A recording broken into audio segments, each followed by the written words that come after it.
Hi అండి, అందరికీ నమస్కారం అండి. ఫ్రెండ్స్, ఇప్పుడు అందిన వార్త. ఇక ఏపీలో ఆస్తి పన్ను కట్టే వారందరికీ కూడా ప్రభుత్వం అదిరిపోయే శుభవార్త అంటూ అప్డేట్ అయితే రావడం జరిగిందండి.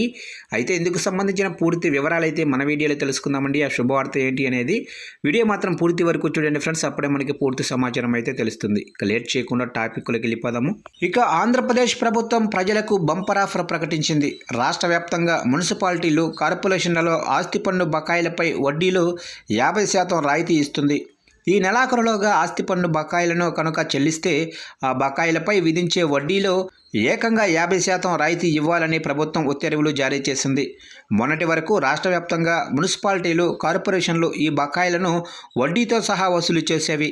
అయితే ఆర్థిక సంవత్సరం ముగియడంతో ప్రతి ఏటా ఇచ్చినట్లుగానే ఈసారి కూడా వడ్డీలో 50% రాయితీ ఇవ్వాలని నిర్ణయించారు. ఈ మేరకు వడ్డీ తగ్గింపు ప్రతిపాదనకు ప్రభుత్వం ఆమోదం తెలిపింది. మున్సిపాలిటీలు, మున్సిపల్ కార్పొరేషన్లలో ఆస్తి పన్నులు పెరిగిపోయాయి. ఆ బకాయిలను వసూలు చేసేందుకు వడ్డీని మాఫీ చేయాలని ప్రభుత్వం నిర్ణయం తీసుకుంది. ఈ మేరకు మున్సిపల్ పరిపాలన, పట్టణాభివృద్ధి శాఖ జీవో నెంబర్ 58ను 16/3/2026 తేదీన విడుదల చేసింది. ఈ పథకం ద్వారా వేలాది మంది పన్ను చెల్లింపుదారులకు ఊరట లభించనుంది. గత ఏడాది మార్చిలో కూడా ఏపీ ప్రభుత్వం ఆస్తి పన్నుపై వడ్డీలో 50% రాయితీ ప్రకటించింది. ప్రజల నుంచి మంచి స్పందన వచ్చింది. దీంతో ఈ ఏడాది కూడా 50% రాయితీ ప్రకటించారు.